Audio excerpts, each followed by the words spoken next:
you need to be live right now. Right. Yes.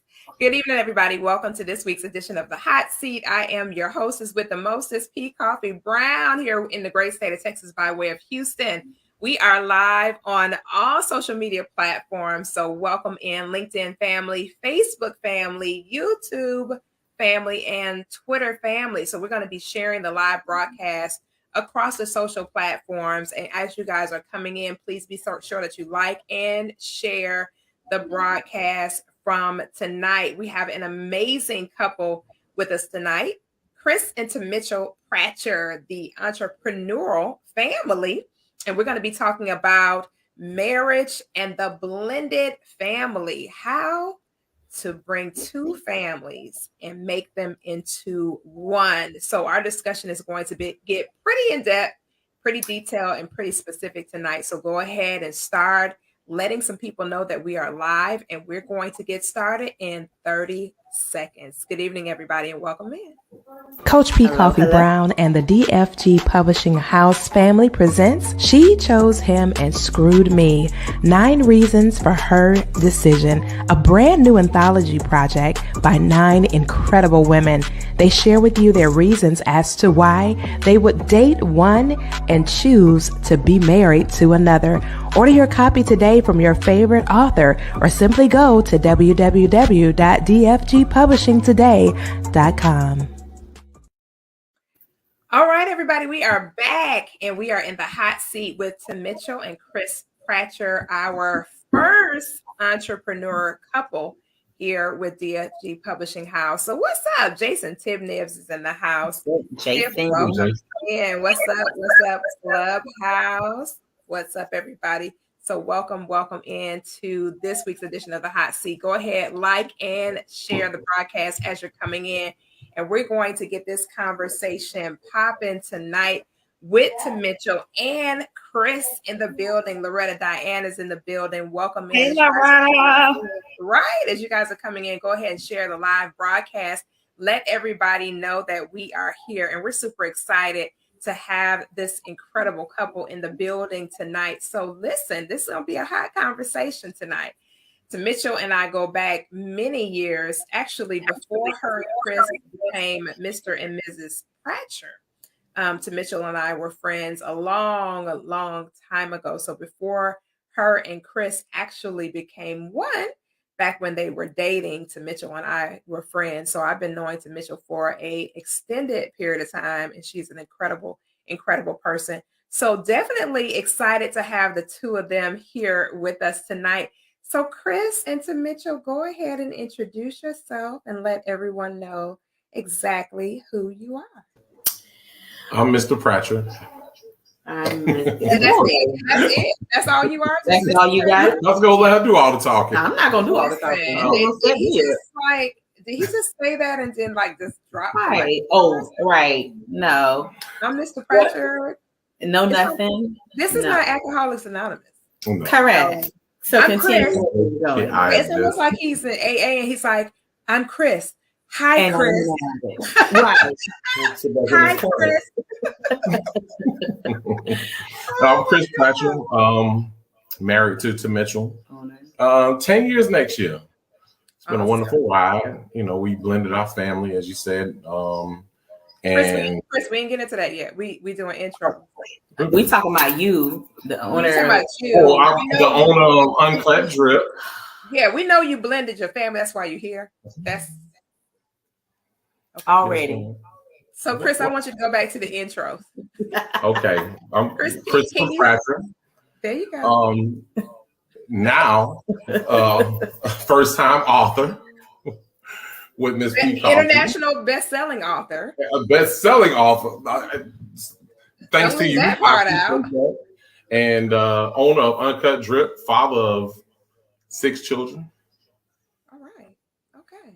So that was your introduction. So thank you, Chris, for the introduction. To Mitchell, I'm kind of scared to ask for you to introduce yourself because I don't know what's going on over there. Well, to Mitchell Pratcher, I am a creative contributor to many. I am an international best-selling author by way of P. Koffe Productions and her empire. And what brings us here, the segue is, of course, mother of 6 and just kind of balancing work and life and wife stuff and all this kind of stuff. So inspiring speaker. And so that's kind of a little bit about me right now. Awesome stuff. So right now you got some feedback, and I think it's coming from the clubhouse. If you want to turn your microphone like all the way down and move it away from your computer so it doesn't give you feedback, you'll be good. Let me move it away. Okay. All right. So excited to have Mr. and Mrs. Pratcher in the house. And as you can see, it's a little interesting with Chris. I mean, that's just Chris. This is the normal Chris, y'all. This is Chris. This is period, point blank in the discussion.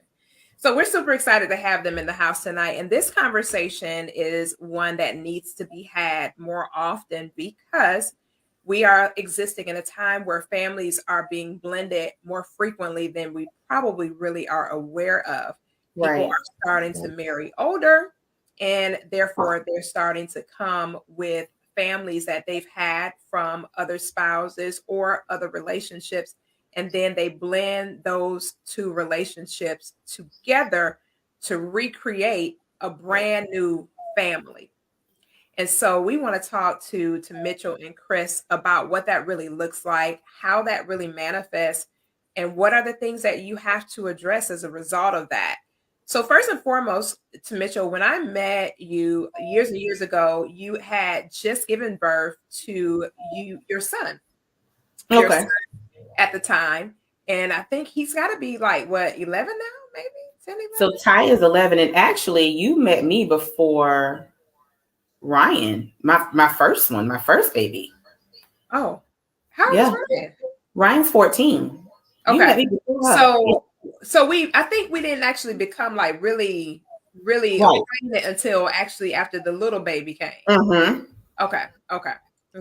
Yeah. So Ryan was 4, and the baby was still in the carrier and still just strolling through life. Mm-hmm. Still just strolling through life and doing little baby stuff at the time. He was very, very young.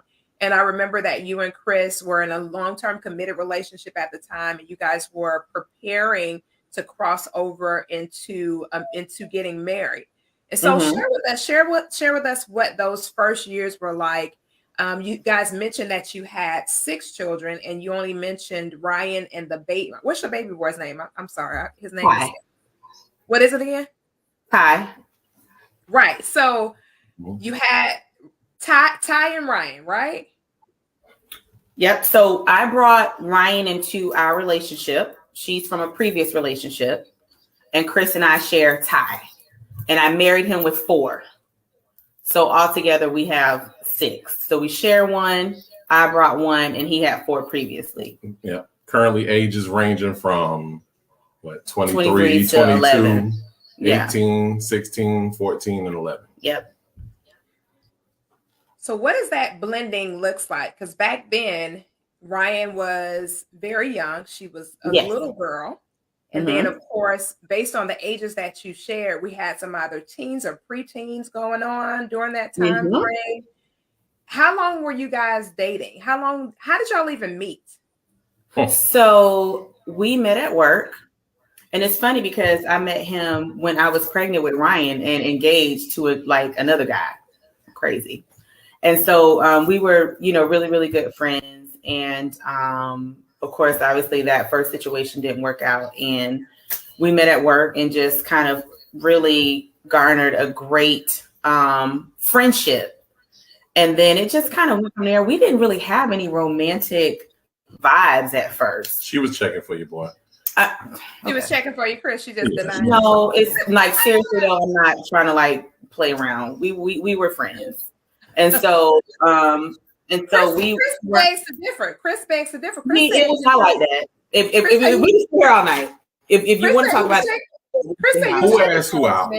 You were my friend. Who asked who out? You were my friend. Who asked who out? You first? Were my friend. You were she my don't want to friend. answer that question, right? But when I tried to let his behind go, who came back to who? Hey, look, Hey, Oh, okay. Hey, so anyway, so we getting ahead of the game. So anyway, a whole vibe, vibe.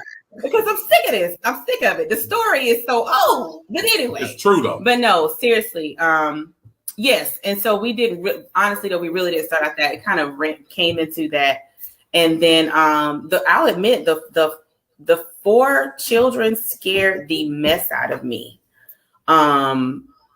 It was definitely a like, oh my God, I don't know how I'm going to handle this. I already have my one, so it was a lot to really like take in. It was a lot. So during the course of the friendship, when you guys were cultivating a friendship, did your children ever have an opportunity to connect on any level, or was it just you and Chris hanging out and getting to know each other? So we hung out a lot. Like we were friends. Like we would go out and she'd be trying to hook me up with somebody else, and I'm like, I like you, But I'm trying to be with you. Right. But when I realized that I did not, want to entertain anyone else or anything like that, I just really knew that T was like it for me. We started hanging out, and I introduced her to my girls first. Yeah. We went skating. We went skating, and they had fun. And I didn't think they didn't think anything of it because they were just out having fun, And I said, okay, let me see how she interacts with them. Let me see how they interact with her. Right. And there was a real cool vibe. Right. And like I don't even remember. Everything was like a blur. It is a blur. But I think that the most important thing too, just to kind of park the car is to see how your children that you have will kind of mesh with the partner that you're considering to marry, because to me that's a big deal, like a very big deal, that they feel and get a good vibe from the person that you're considering kind of being in it long term. So yeah, we actually took like baby steps. Now that I'm thinking about it, like I met the girls first, and then I met CJ and Reagan, and it just kind of like went into that. So we kind of really garnered the relationship wasn't forced with the kids, I would say. Right. Yeah. You see, that's always a good thing, because it was super organic. Like it wasn't even intentional. Like just kind of kicking it, and we end up being, wow, now we're married. Right. It really did happen like that. Yeah. So as time progressed and the relationship started to be defined, and you mentioned the fear and the apprehension that you had to Mitchell when you woke up one morning and you realized this is getting ready to be my family. Right. What did you do to be able to partner with the children's mom? How did that play out? So actually, that is probably one of the roughest patches that we went through. And in the very beginning, now, mind you, I was pregnant with Ty. Like, it was a lot of moving parts at that time. So at that time, the children weren't the issue. And let me make this side note. All the moms, we are all good. Like, we are cool as a fan, both moms. Like, everybody is cool. But at that time, I think the transition really affected those relationships. And with that, it kind of trickled down and influenced the children too. Yeah. And that was a challenge. So it was rocky in the I mean, no like physical altercations or anything like that, but it was definitely rocky in the very beginning. What do you? Yeah, I think so. I mean, no, it was very rocky. To me, it was like parents competing. Right. I just wanted them to like T, the kids. And I wanted to get along with their mom. But, we just didn't have that type of relationship then. The maturity level, yeah. I guess we weren't ready for all that. We weren't communicating. And I guess nobody thought about how important this is for the kids, so it was rough. Yeah. It was rough for like some years. Yeah, it was rough for a couple of years. It really was. Yeah. And what was the power that helped the two of you to be able to stay united through the course of that time? Because I can imagine how much strain and stress it Mm-hmm. was between trying to work with the children, have that balance between you and Chris working, doing all the things that you have to do on a normal, continuous basis. How were you all able to navigate through that? What did that look like? I'll say for me, it was more so, and you mentioned kind of united front, being a united front, and sometimes we did butt heads, regarding certain situations. But I think what we started doing is really ignoring some of the battles so we can win the war, if that makes sense. Mm-hmm. So there was a lot of things, little nitpicky things that we were like, you know what? We cannot continue to pay attention to every single dig, offense, room, whatever. We just can't continue to pay attention to that. And so we have to really hone in on our relationship and our family when we have all the kids together and focus on that, because I can't fight every single battle. And I think Chris actually struggled more so than I did with that. It was tough. I mean, because it hit financially. Yeah. At one point in time, you know, and it was rough focusing on that. But what T did, she would kind of like just say, hey, look, you gonna fight this, with words and all that kind of stuff, or you gonna, go to court. Let's go. If you do this, then you don't need to talk. Just let them. Let's duke it out there. So I left it alone. I think when I stopped arguing, because I was the one that was trying to hold everything together, I was like, there's no reason for anyone not to like T, or there's no reason for us to argue. And I think when I just, like she said, ignored it got better. Yeah. It was like I was fueling the fire. Mm-hmm. I didn't even realize it. Yeah, and you really can be a culprit in your own mess by entertaining every single thing that another parent, the child, and you lose control that way. And so we had to really kind of take control back and say, listen, this is our situation. And I'm not trying to exclude nobody, because these parents were here before me. I'm not trying to take anybody's place. I'm not trying to make you call me mama. It was a lot of different things that we had to kind of face, and we just had to navigate through that one trial at a time. When you talk about that component, and I'm glad you brought that up because I was going to head to that question. When you talk about that component where we're identifying what the family leaders are going to be identified as. Is it going to be Chris? Is it going to be to Mitchell? Is it going to be Mr. Chris, Mr. Mitchell? How are we going to address the adults in the household that are parenting us while we're here? So what did that look like? And how did the children respond to what was defined? Well, I always call T, to Mitchell, T. Like that was what I started calling her. And I think the kids just adopted that, and I felt like she was fine with it. Ryan's always called me Chris. To this day, she still calls me Chris, but that's my baby. I treat her like all the rest of the kids, and it's nothing to me. I don't feel any disrespect. And we know people that like their kids would call their we were weirded out. Their fiancés or significant Mr. So-and-so, which if that works for you, right. I thought that was kind of weird. And so I think that was actually the Breeze part of the situation, because we both agreed. We were like, listen, I don't need your kids calling me Mr., Miss T or Miss. Because, I've been with you for, X amount of years, and you still calling me that? Like, no. And there was a certain level of respect, obviously that we had, but I never wanted to say or force anybody to call me mom, or anybody. Now, I will say, as the years went by, when it came to going to school plays, to school field trips, to showing up to different things, to signing them up for school, to them having to make phone calls and different things like that, they would always refer to me as, these are my parents. This is my mom and dad. It was never like, oh, this is my stepmama and my daddy. It's like, these are my parents. So that kind of gradually grew, but we never forced any of that. And we were never offended if you said stepmom or stepdad. Right. So yeah. And when you said that Ryan always called you Chris, initially, being that considering the fact of our age group that we're in and how our parents kind of taught us when we were growing up how to address an adult, was it ever a struggle internally for you, Chris, where you were like, "Ooh, I don't know if I really should allow her to just call me by my first name. I don't know if this really is a good idea."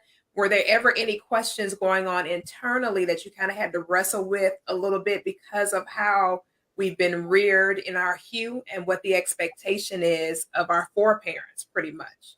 That's a good question. That is a good question. I didn't, because when we started getting real close, Ryan was 2. So she was barely talking, actually. Brian didn't even, like, one day she just started talking. She was quiet. Yeah, she didn't really talk. And then all of a sudden she started talking. And then that's when she started calling me Chris, probably about 4. Yeah. Well, about 4 or so. And obviously she was mimicking what I was calling him. So she just, Because there was never really a time where you kind of initiated the daddy conversation. This is your daddy. This is your dad. Say dad. It wasn't that conversation. So was there ever, to Mitchell, on your side of the coin, I know we've spoke candidly about Chris's side of the coin and the children's moms. Was there ever any issue with Ryan's father as it pertained to Chris? Surprisingly, no. There has never been an issue. Ryan's dad is a truck driver, so he is not here physically. However, he is in her life heavily. So there are the phone calls. There is the the child support. There's the he's there. You know what I mean? I think the understanding between them two is that he understands that there's a physical part that he really can't kind of be there for. So Chris kind of stands in the gap when it comes to the everyday. I call it the fruits and the vegetables, because when you get with daddy, you sweet as pie, you got your dessert, you're so nice. But now you have the parent who handles you every day, and I think that there's kind of been an unspoken agreement and understanding between both of them. And they've always gotten along. So it's never really been an issue. Never. With them. Yeah. That's been cool. That's very impressive. Normally there's some dissension going on in some type of way, shape, or form, to where, especially when it's a girl involved, about being, my daughter's father, and different types of challenges that come along with that. So I definitely applaud the way that you all have been able to navigate through those normal oppositions that normally would manifest relationally as when you're starting to blend a family together. So let's move on to another component, discipline. When it comes to the blending of the families and the children with the different parents and the discipline, how does that play out as far as that's concerned? Because, when children are at different households, that is played out very, very differently. And the perception of how it should be addressed can be a little bit gray, depending on where they are and what the offense, if you will, is as it pertains to the children. So how have you all been able to navigate through that component? Well, I'm heavy on discipline. Yeah. T she's more diplomatic. T is like, we'll talk about it. I think she's getting a little more stern now within the last couple of years or so, but I'm the one that will put my foot down. I'm the no person. They come to me. Not all the time, though. Not all the time. Especially. It's a no. No. But it's a strong no. Obviously, it's aggressive no. Because I'm more of a, what you gonna do for me? Okay, if we do this, what you gonna do for me? I want you to see that things aren't free in life, and okay, you could get rewarded based on this. Oh yeah, we could do this today. Right. I don't like to set them up for a yes all the time. Right. And I don't. I go ahead. No, go ahead. Oh no, what I was going to say was, if we can be like super candid, this is actually our biggest area. Like this is where I want to tell people is that you will never stop blending. you're never going to stop blending. You're constantly, as long as these kids are active and in your life and you're doing your best to be a great parent, you're never going to stop blending. And so when it comes to discipline, I am diplomatic. I'm not a big yeller. You know, sometimes it is difficult for me to enforce a lot of different things because I have a lot of stuff on my plate. But at the same time, I'm learning from Chris that, okay, T, you got to balance this out. So I think we're both learning off each other because he learns off of me. I'm like, some stuff you really don't have to, we ain't got to come to the, you know, we ain't got to shoot the ant with a shotgun. We ain't got to do all that. We can just use a little fly swatter, you know. So learning like different techniques and ways, that is really kind of one of our biggest things and our biggest areas of opportunity, I will say. Right. So, and it's so funny because we just talked about this tonight because he's never laid a hand on Ryan. And I've never laid a hand on, you know, the 4 that came in with him. So I think there was spanking. Yeah, we're not big on like physical. We just not. Ain't saying I ain't do it, but right. There has been some, you know, but right. Just not big on it. Yeah, but just not that's one thing we do agree on. It's not super physical when it comes to the kids, but grounding, taking away stuff, chores, respect. Yeah. And I will say that one thing that we have been blessed with is that we don't have no disrespectful kids. You know what I mean? Now they talk back, and that's one thing that grinds his gears and mine too. But yeah, that's kind of like how we kind of navigate through that. Just kind of every situation is very different.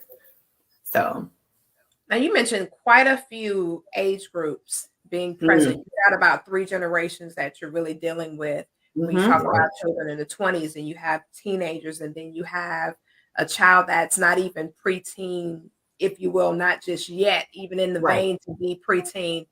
So what's happening with the teaching of the human sexuality component? How's that having been addressed in the household? I have heard instances, and I know, of course, you guys may have heard too, where there have been households where there was an attraction between the stepchildren, where the children from this house, one of them liked the other, so things like that. And I know you guys have seen that before, not necessarily in your own house. So as you all were raising them and they were actually around each other, starting to cultivate relationships of their own between themselves, how are you all handling the sexuality of your children? Who actually addressed that? Was it the other parents? Was it the parents who created the children? Did you all have some type of agreement? How were you all addressing their sexuality? I think we both did. Yeah, we have. We both very like candid, and not candid in a way that is vulgar and over the top, but also in a way that I need you to be comfortable to come and talk to me. Right. If there is an issue, if there's something that you're feeling. And also, I think him and I both have set all of the age groups up to say, hey, these things are going to happen. You're going to be with somebody. You're going to feel this way. You're going to want to do this. I've heard Chris give analogies, you know, to the girls on his own. I walked up on him, you know, talking to his kids. We've, you know, set CJ aside. So yeah, we're very open about that. Like there's never like, hey, we're not going to talk about that. And respect the other, you know, absolutely. You for one, female or male, it doesn't matter. And then we also, I never raised them. So my dad is the oldest one, and they're from a previous relationship. CJ and Reagan, the 19 and 16-year-old, they're from another mom. And until I never raised them to be, that's your half sister, your half brother, or what have you. No, y'all are brother and sister. Doesn't matter. Even with Ryan, Ryan is your sister. Okay, it doesn't matter what you think. No step or nothing. So when they address each other, or when they're out, or they're talking about, that's my sister, you won't know that they don't come from the same mother and father at all. Period. Yeah, they don't even interact like half and no, they got their own like whole group text. I'm sure they be talking crap about us, but whatever. But yeah, so, right. Who cares? No, but talking about me. No, they talk about us. But No, it's but yeah, as far as the sexuality goes, yeah, that was always an open discussion between all of the every last one of them. Yeah. Chris, when you think about Ryan and you have to do the daddy conversations where you have to step in when it comes to young suitors who are interested in her, she's a beautiful young lady. How are you addressing that as a dad? Do you actually connect with her father in regards to that as far as how he feels about her dating? Or do you all just address it because, like Mitchell mentioned, that he's predominantly on the road? Has he just given you all the liberty to say, go forth and do great things? Or is he included as far as the male suitors are concerned? I think that she is just, based on from what we can see, she's just stepping into maybe liking, she got a little fella she likes or what have you. But as far as talking to her, I've talked, like T said, I have open discussion with both because Ryan and Reagan are so close in age. Right. I talked to them together. Mm-hmm. So how old is Reagan? She's 16. And they are like this. Yeah, they're very close. Her and Reagan are like tight. So there's like twos. There's Ty and CJ, the boys. Reagan and Ryan are like super duper tight, and Jazz and Jamila are really tight. Yeah. But yeah, go ahead. And as far as like her dad, like T said, we've never had an issue. I've always, hey, what's going on? We talk sports and talked about Ryan. I'll call him if I have a problem. Yeah, I'll pick up the phone and be like, hey man, this is what's going on. I took a phone, and so if you try to call him, for a week or two, that you want to call me a T, and he never had a problem with any of that. I mean, it's I think he knows, and I've addressed that I will never treat her any different than I treat any of my kids ever, like biological. Yeah. Yeah, never. That can't happen. When it comes to supporting other couples in your community, in your church, in the areas where you all have the most heavy presence and the most effect in your particular community and your sphere of influence, what have been some things that you have impressed upon people who are even contemplating coming together with a blended scenario?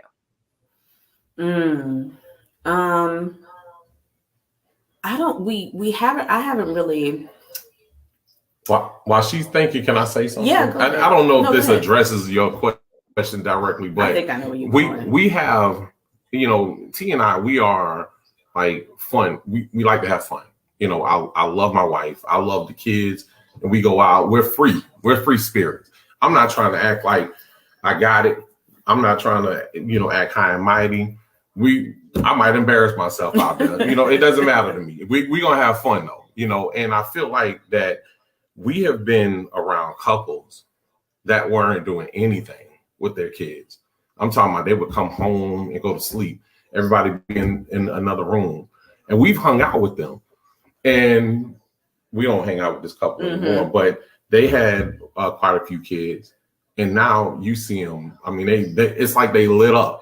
I don't know if it's necessarily because of us, but we started hanging out with them, and they started going places. They were like, we didn't do this. Well, they said that they didn't do it. They said that. So I don't think that I have any examples when it comes to people that are about to get together. Coffee, but we do have several examples of families that are already together and that they're already blended. And, we may have connected with those couples and they've seen us in action. Like maybe we went to the beach or we just did something fun, because we are a fun bunch. Now, when we get together, we alive. And so I think that they may have been inspired by that and they have vocalized that before. And they'll say, man, I see y'all family. And y'all look like y'all have a lot of fun. And we, this really inspired us to try to get out the house and do things with the kids and, be more, connected and really be together as a family. And sometimes we have been in people's lives for very short seasons and nothing happened. That's the reason why we stopped talking. But I think sometimes we can set a fire to certain situations and people and their families. And that's kind of where the influence comes in. And it's not on purpose. You know what I mean? It's very organic, like you mentioned previously. So that's kind of how we would influence, I believe. And with that, now as you all are pretty much starting to head into that last home stretch of getting your children into the secondary classrooms and things like that, and we're still in the midst of a very challenging crisis situation, how have you all been able to address that situation with everybody going from house to house? You're going over here with your parents, you're going over here with them. How have you all been able to address that as far as safety is concerned, and making sure everybody is going to be okay, and we're not, bringing in all this kind of stuff that's going on, and kind of pretty much being really proactive during this time, even though everybody has to go with their family, basically, if you will. So how have you all been able to navigate through that process during this pandemic time? I think honestly, we're super blessed in this area. One, because our two oldest both have their own places. The two middle, they live with their mom, but they come and go as they please. And the two youngest live with us. So it's actually been pretty okay navigating through all of that, because everybody kind of has their own little pod, like our oldest, they'll come over, they'll pop in, and they'll sit and spend some time, and then they'll go back home, and then I think one of our second oldest had gotten like sick or something like that, and she stayed at her house. She didn't come over. Right. CJ and Reagan, they may pop in maybe once or twice a week, and then some weeks they over here all the time. So it just kind of like, that's kind of how we've been navigating. Of course, obviously the younger two, they stay with us. So we just kind of got to work through with whatever. With them out their room, Holly. Yeah, with them going to school and stuff like that. So that's kind of been how it's looked. And I think what's making that easy is that all 8 of us are no longer in the house together, because we were at one point. And so you all were actually existing as one huge army at some point in your journey. Was this like when you guys initially got married, or was that like somewhere in the middle? Because you all have been together about a decade, at least as man and wife. Yeah, as a decade, right? So what time frame was that when you all had the entire army under one roof? Man, this was like probably in the middle. It was like in the middle of our marriage, and some circumstances had come up where CJ had to stay with us. Our two oldest were here all throughout high school, and all of us were just kind of like here. Now that was overstimulating, for lack of a better word. And it was a lot, because you have all these different personalities, all these different cleaning habits, all of these different things running around the household, and all the food getting eaten up. Right. All the snacks disappearing. You gotta hide your favorite stuff. In the right. We had to put stuff in our closet. I mean, it was stuff in the bathroom. Like, somebody, girl, why you got these snacks in the tub? I mean, why is so stiff? What is happening here? What are you doing? I mean, it was constant. So yeah, that was a hard time. I mean, it was a lot. We can laugh about it now, but Jesus. Do you feel during that time, did you all ever seek any outside guidance, maybe counseling, a coach, or someone to help you to navigate through that uncharted territory?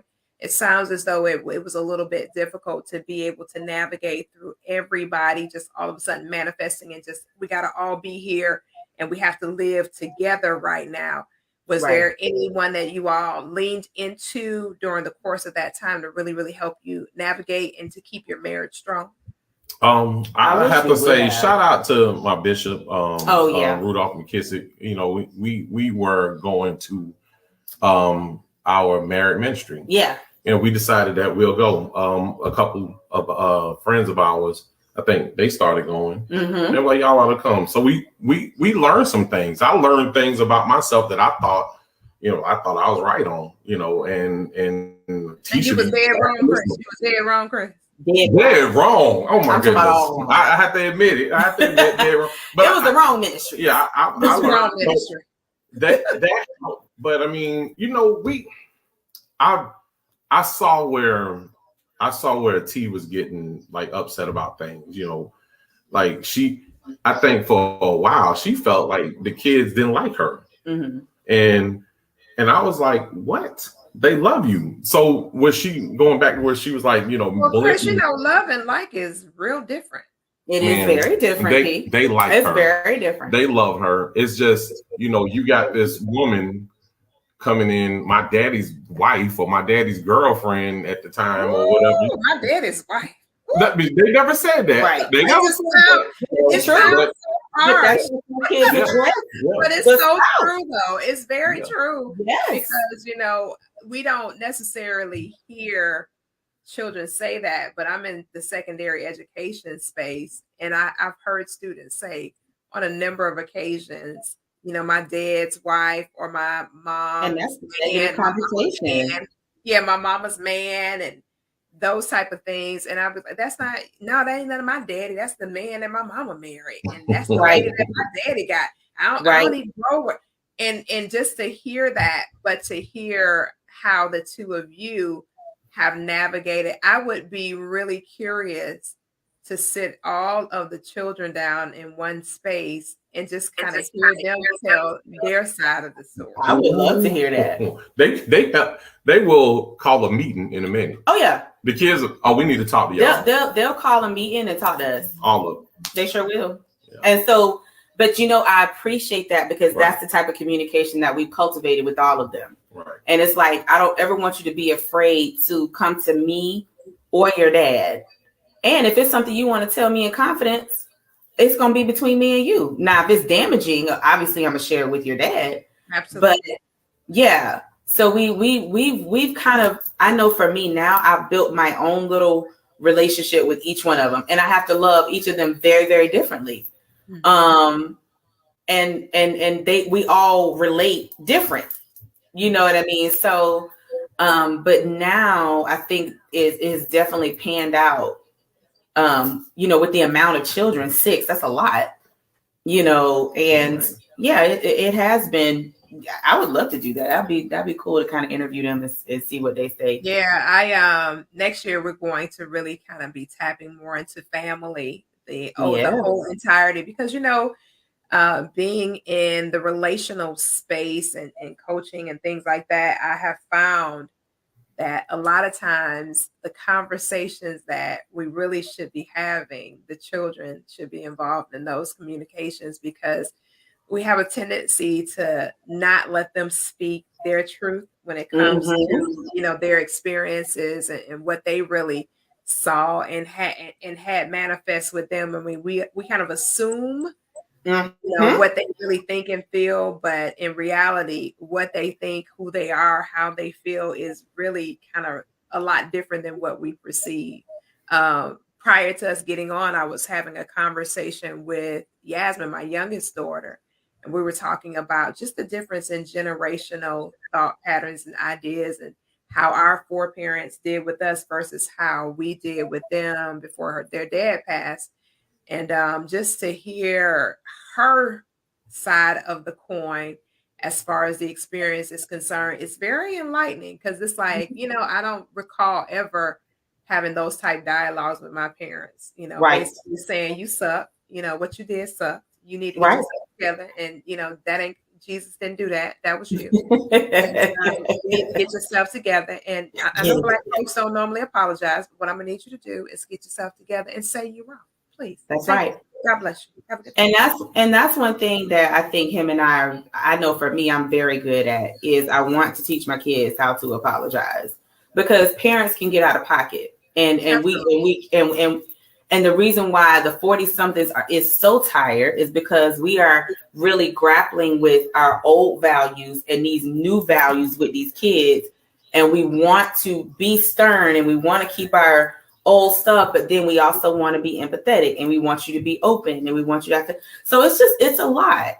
And so we have had those dialogues, and we have had to backpedal and say, listen, I was wrong for that. Yeah. I'm sorry. I did not mean to do that. I apologize. I do that way more than I used to. He never used to apologize. Way more. And I think it's important that children understand that with parenting, it's an ongoing process. It's kind of like when I used to be when I used to have a team I was sharing with my daughter, and I had this team, and I used to be like, ooh, some of these personalities. Right. And then I had to consider that they may be thinking the same thing about me. They might be saying her personality. Yeah, just navigating through that and just sharing with her how we have to look at things through the lenses of others as opposed to just our way of thinking. It can create a really, really good safe space for everybody to feel welcome, loved, the mutual love, the mutual freedom, the mutual respect that is necessary in order for parents and children to have a really healthy bond and keep that bond intact. That is so very important. As you guys continue to grow into this space where you're going to have quite a few young adults, have you all ever contemplated what it's going to be like when you cross over to your children procreating? Do you all have conversations about that? I think T ready for the older kids, but we've talked about it. No, I can tell you on behalf of T, no, sir, we're not ready for that. No, we're not. I know. I'm not ready. I'm not a he's definitely not ready. I'm not ready. You know what? I'm not ready either. I do understand that if it does, I understand what my oldest two are doing. And if it happens, that's just what it is. But that doesn't equate to me being ready. We talked to them about the importance of waiting. Yeah.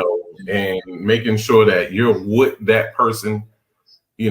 Hopefully you would decide to get married. There's decisions we made early on in life that our lives didn't go that way. But it's important for you to know that, well, them to know that I hope that you highly consider being married to a person that you know that you want to be with. I know people change, but still, at least you made that commitment and you see that person wanted to commit back to you. And I always told them when they graduate, I said, look, go out here, go have fun, go live your life, go to school, get education, go travel, go do what you want to do, and then think about having children. Right. Go ahead and get a lot out your system so you don't have regrets. Yeah. And so a question for the two of you, we talked about the blending of the families. So have either of you been married prior to your being married to each other? I have one time. Yeah, I have not. This is my first marriage. Okay.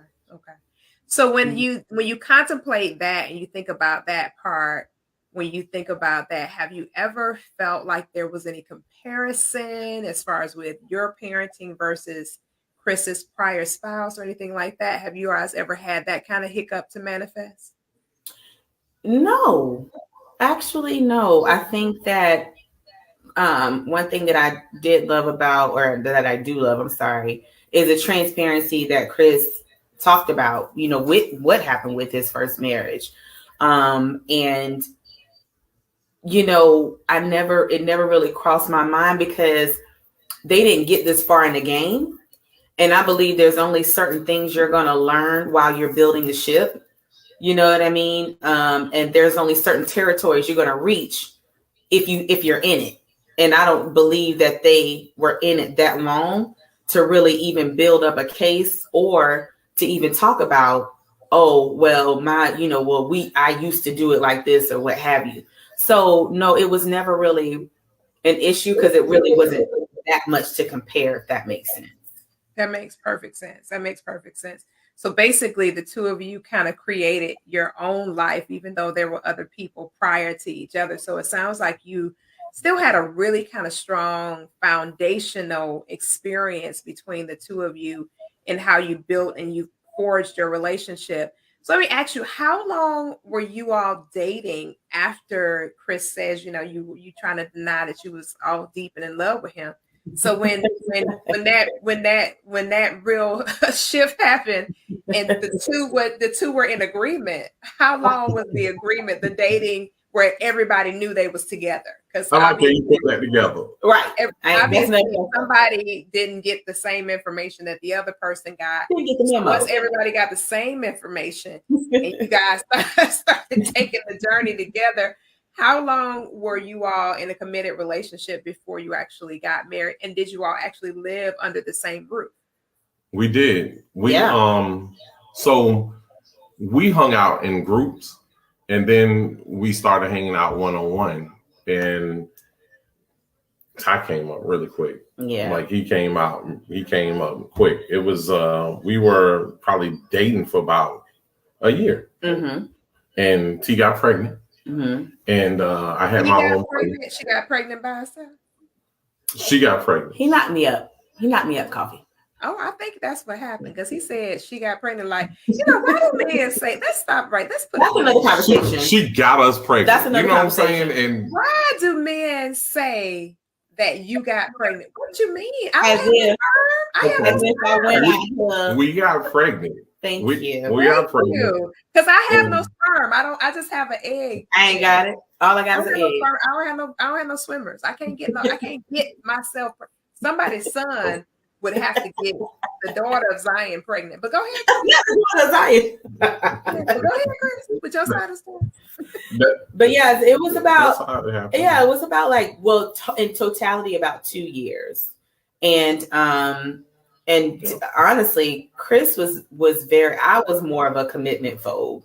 But Chris was like, listen, we have to make some type of commitment, because I remember his words. He was like, I'm not trying to be like shacking and being, under one roof together and just raising kids. And he's like, I'm not trying to be a 35-year-old boyfriend. And so there was a serious. It's intentional. I like. He did. So was there a role reversal? Was she trying to be the dude over there? Like, it was. Yeah, right. Because we don't have to do this. We don't have to. I mean, it was.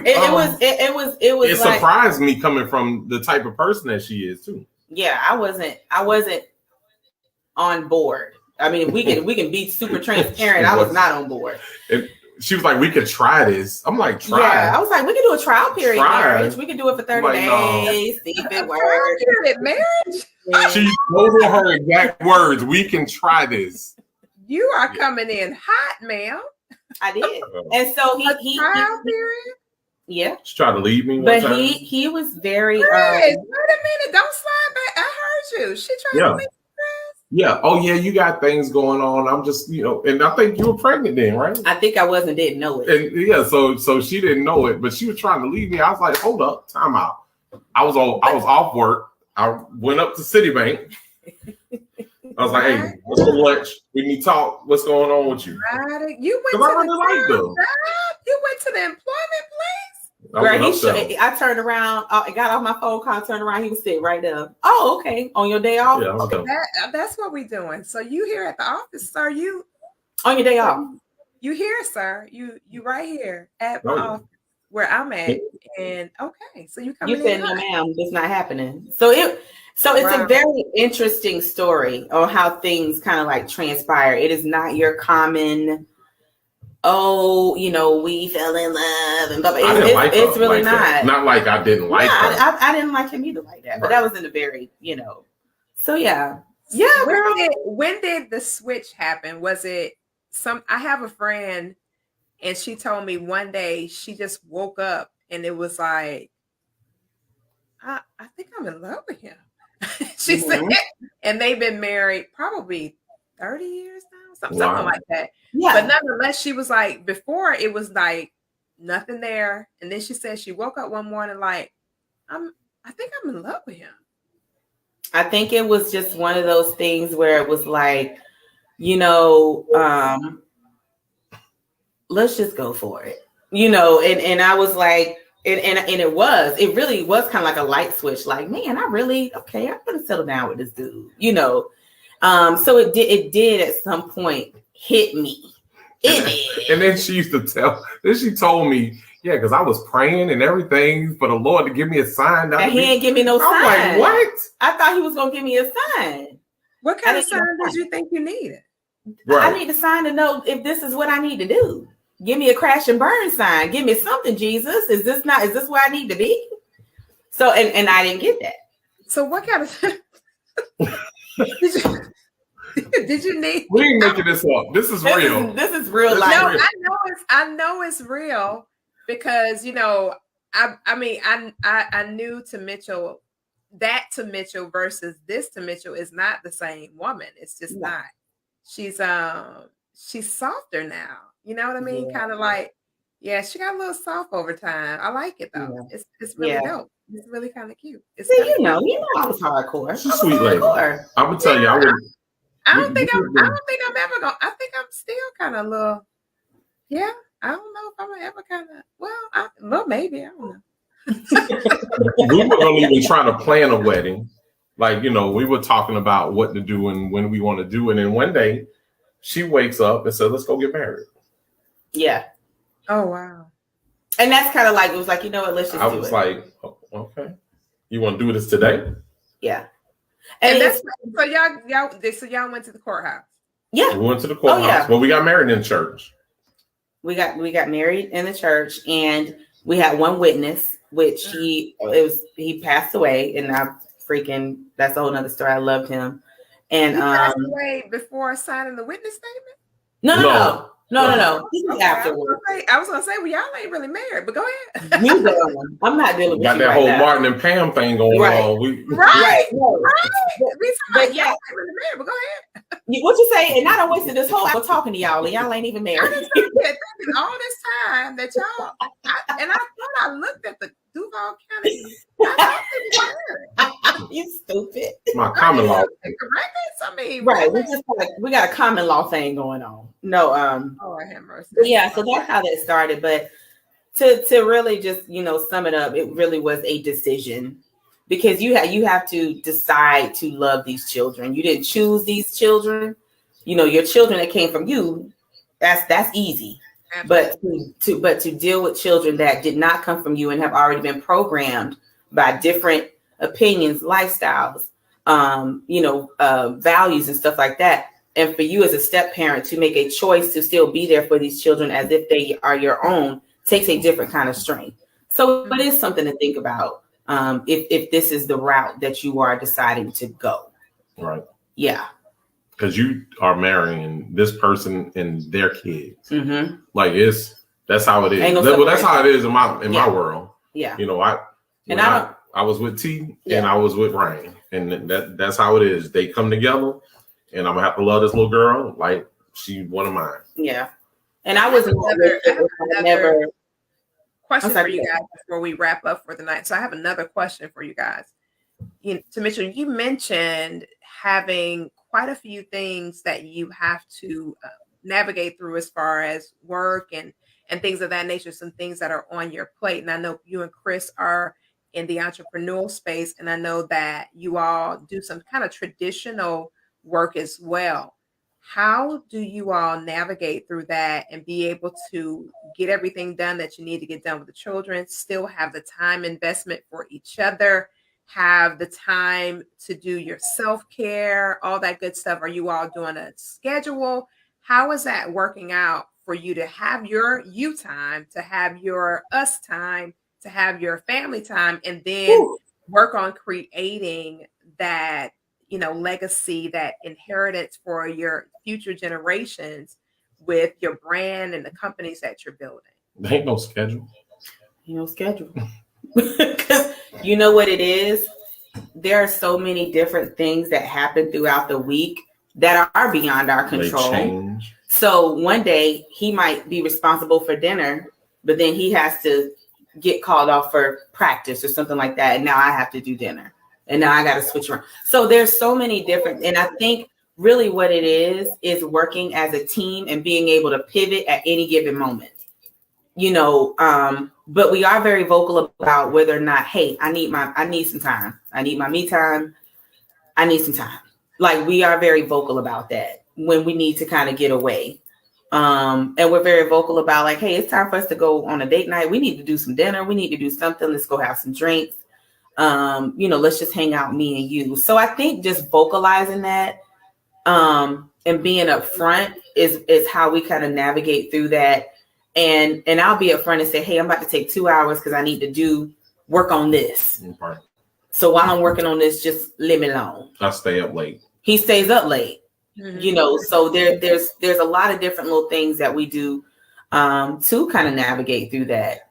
And it works. Could it be better? Could it take some more polishing? Absolutely. But I think there's so many different things that change. We kind of just stay open and flexible when it comes to kind of, chopping up all those things. But we do have a lightweight schedule, I guess.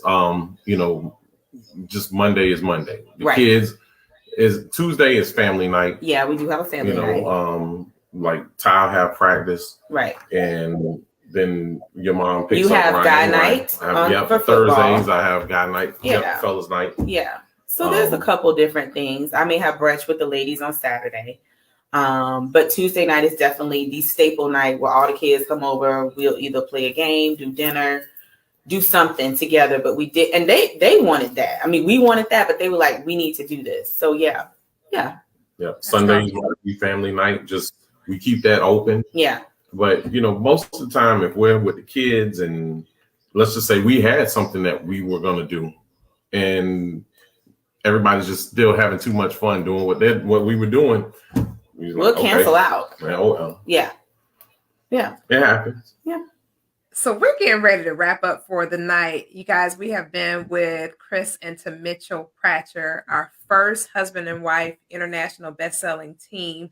And secondly, the entrepreneurial endeavors that they're doing, as well as just blended amazing story of their family, of how they've been successful at having a blended family with children from very, different parents, but they have brought everybody together and created this whole big army and doing some incredible things. And they have a family of 8, a unit of 8, which is the number of new beginnings. And so that's amazing to know that you all have been able to be so successful at blending your families, 2 different sets of families coming together as one and talking about the highs, the lows, and the in-betweens of how that actually looks.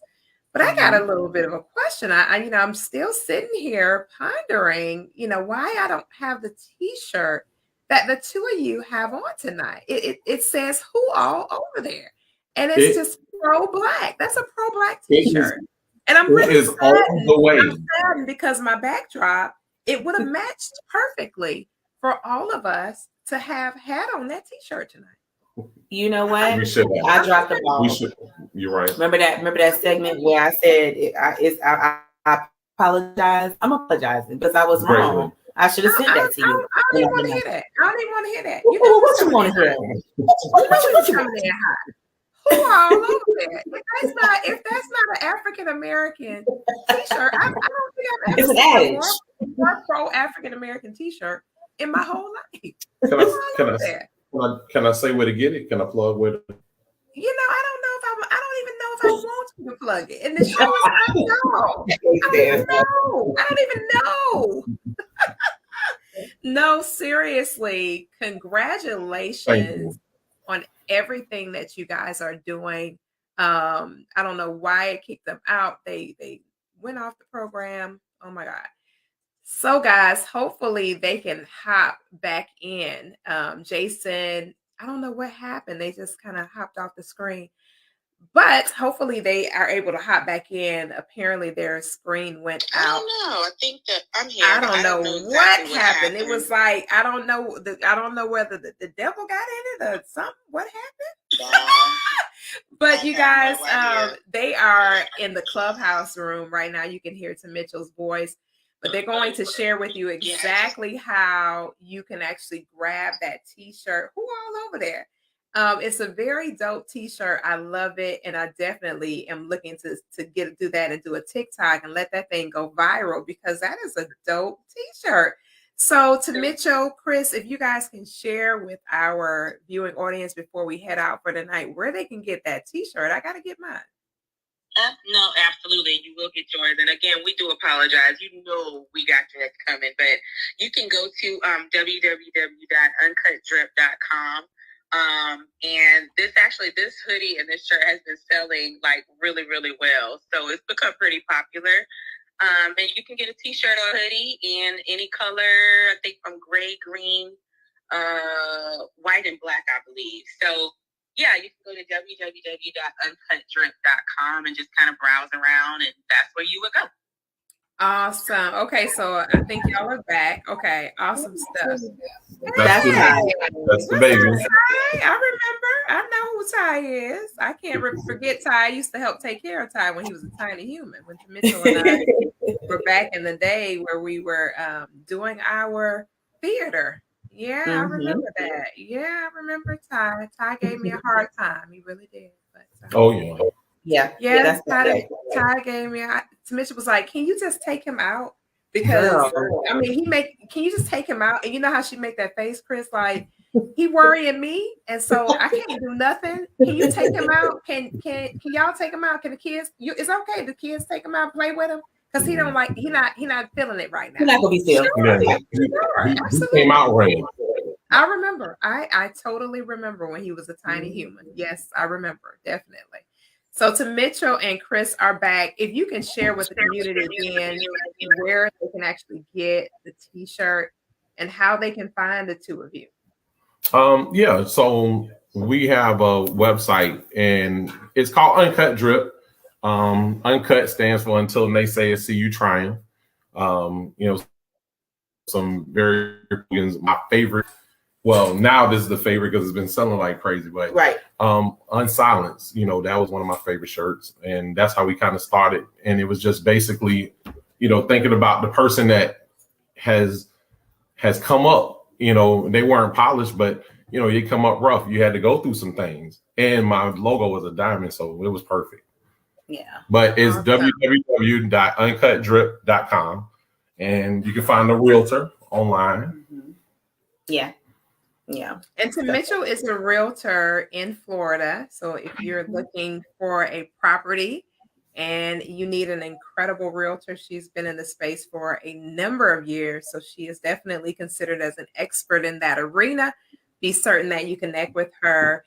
She does have her media kit readily available for speaking engagements. If you're looking for a very solid speaker as well, she is incredible when it comes to that as well.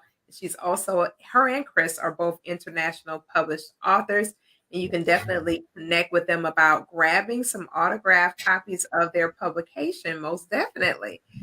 We are so excited that the two of you stopped by this evening and yielded your time. Time is the only thing that we can never get back, so we are grateful to have you guys on with us tonight. It is the holiday season, so people are kind of chilling out and just kind of relaxing. We are very close to Christmas. So I just want to thank you all for just taking time out of your schedule to be with us. And of course, it's Tuesday, it's your family night. And so you guys gave us the time that you normally give over to your family. So thank you for that. And we appreciate that as well. Absolutely. Oh, when P. Koffe said, "Hey, we appreciate you. Like, wait a minute. You made some incredible things happen for our family this year. So we do not take that lightly at all. So anytime that y'all are dope. I appreciate that. Well, we're getting ready to head out for the evening, guys. We will be back on next Tuesday night at 8 p.m. Central Standard Time, 9 p.m. Eastern. We're getting prepared for our master class that is coming up on January the 8th. It is the Soul Reset Masterclass to help you navigate through the relationships that you need to dissolve and the relationships that you need to continue to cultivate. And that includes the one that you have with yourself. So it's very important that the prosperity of our soul be in place. So we would that you prosper and be in good health, even as your soul prospers. So we want to make sure you understand what that really looks like. And we want to launch into 2022 and get that done. So the Soul Reset Masterclass, the information that ticker at the bottom of your screen, you can go to Koffe10k.com. That's with a K and one E instead of a traditional C and two E's. So when you head over there, you'll be able to click the link and become a part of that masterclass coming up in January, on January the 8th of 2022. And when you complete the class, you will be receiving an amazing free gift for completing that class. So we want to bless you as you bless us. So we're looking forward to seeing you on January the 8th. And also for those that have been praying for my family, my brother is still in the hospital, but he is made out of surgery and he's going to be fine. So definitely continue to keep him in your thoughts and prayers. He has a very long recovery ahead of him, but and his birthday is tomorrow. So definitely keep him in your prayers and thank God that he made it through that very challenging situation this past weekend. So definitely keep us in your thoughts and prayers. I have kind of like not really been myself. I'm getting back to myself, but it was a rough last couple of days. But by the grace of God, my brother is still here. He made it through his surgery. Amen. He's gonna be all right. So I'm grateful for that. So God is good. God is good. A little scary weekend. A little scary, but yeah, a little something, a little turbulence. I was like, "Ooh, we coming in hot, my God!" Right. So just y'all be careful out here in these streets. Y'all just be careful. Tread lightly, children of God. Y'all tread lightly. Tread lightly. But no, seriously, again, thank you too for being here tonight. I really appreciate both of you all. We look to see you back in 2022 with something else y'all may have popping up, but we are looking forward to another collaboration for spouses and people that have been married in times past. If you're divorced or you're currently married, we are truly looking for you for a collaboration for next year. We're not going to let the cat out the bag, because if somebody steals the book title, it's going to be a problem. Praise God. It's going to be a whole problem. Hallelujah. I'll tell nothing but God. Listen, you got to learn that out here in these streets to mention. Absolutely. You can't say everything. You can't say you got to keep yourself to yourself. You can't say everything the Lord is doing, because people be listening and then they come with something. Oh, that's the title. Because I got a gift of title ministries. I don't want people to lose their mind, and I have to come find them, because no man's copyright. If I say it now, you go take it. We're gonna replay this at the courthouse. Right. Yeah, we oh no, this was on the video at 9:15 Central Standard Time, 10:15 Eastern. That came from me.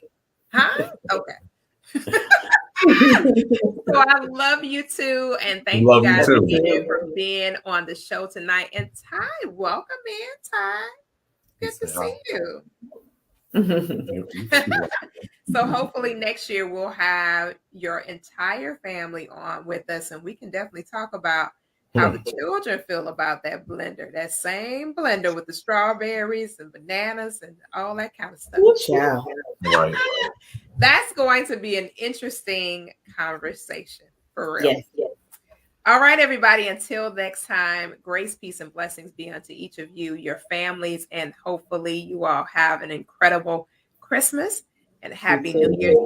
One of you guys will be seeing us for Beauty in the Bible. It will be pre-recorded for this upcoming Saturday's session, but it will be a session nonetheless.